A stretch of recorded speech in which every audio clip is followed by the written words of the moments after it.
56 years ago, Russia, the northern Ural Mountains.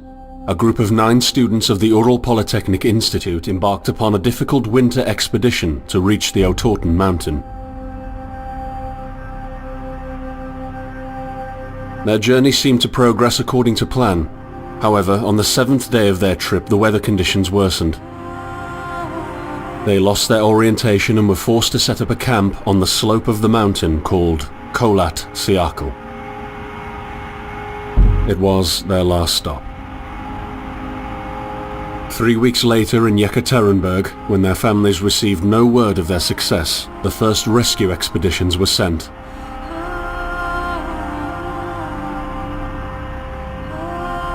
On February 25, 1959, an abandoned encampment was found. The tent was torn down and covered with snow, with all the group's belongings left inside. Further examination revealed it was cut from inside out. The surrounding footprints indicated the crew had fled the tent. They were barefooted. This suggests a frantic escape, characteristic of people scared out of their wits. 2 sets of prints led to a forested area down the slope. The rescue team found an improvised fireplace and 2 bodies. They were lying in but their underwear, with cuts and scratches to their limbs, suggesting they had tried to climb the tree in panic. What could terrify them so much? The next 3 bodies were found scattered a few hundred meters from the first discovery. One of them had suffered a fractured skull, this despite no evidence of a struggle. It took the spring thaw 2 months later to enable the rescue team to find the rest of the victims. The last 4 skiers were found buried in a thick layer of ice and snow. Their autopsies led to even more bizarre findings. All of the bodies had severe internal injuries caused by an undetermined force, similar to that of a serious car accident. No external damage nor bruises were visible, besides a tongue ripped from one victim's mouth and a strange orange skin color. Much speculation arose from these puzzling events. Such theories included attack from the local tribesmen, from an avalanche, or animals. Each theory, however, only served to create more questions. The truth behind this tragic course of events remains unexplained to this day. What really happened? Maybe the answer still waits to be discovered, deep under the snow.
coming to me.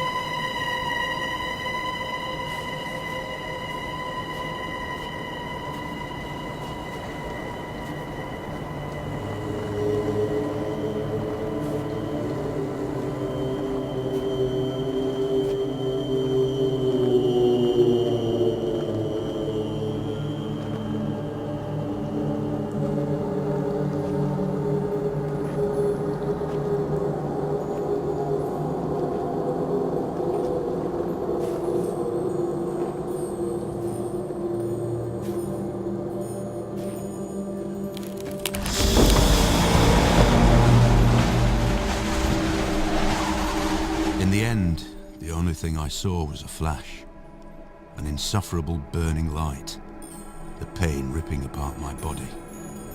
I felt it tearing out of my soul. After a while, I was nobody, nothing.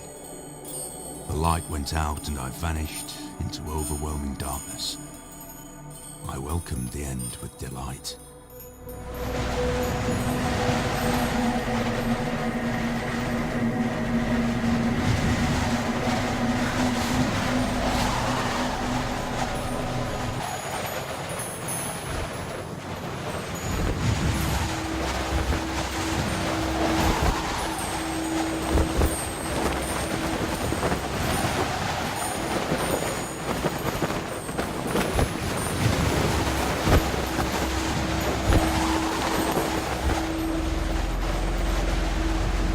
I am right behind you.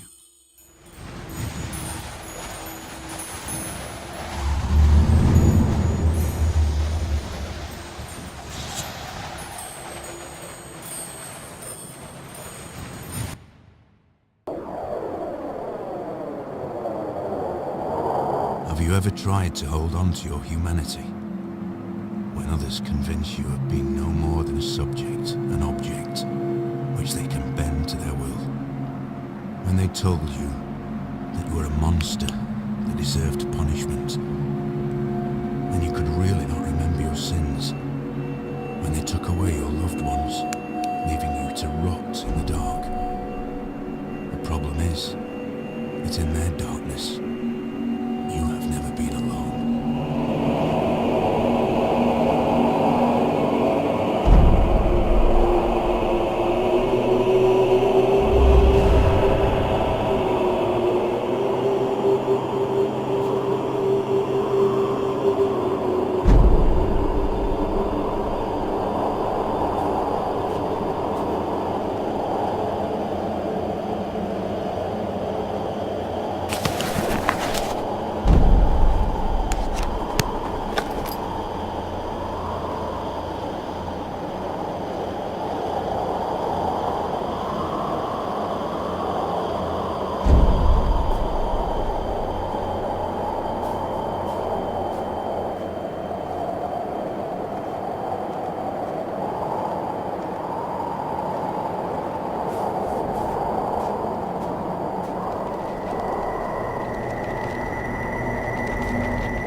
I set out the moment I heard about the incident.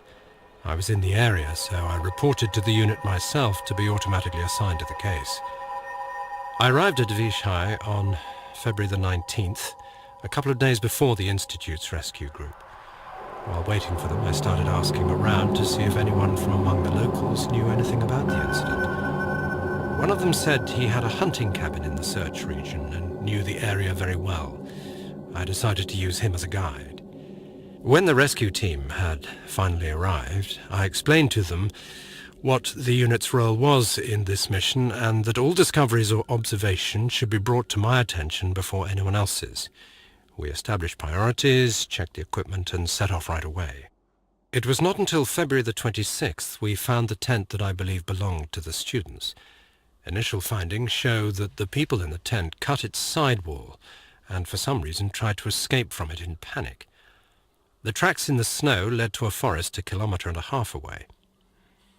But the trail went cold after 500 meters, and we had to carefully search the entire area.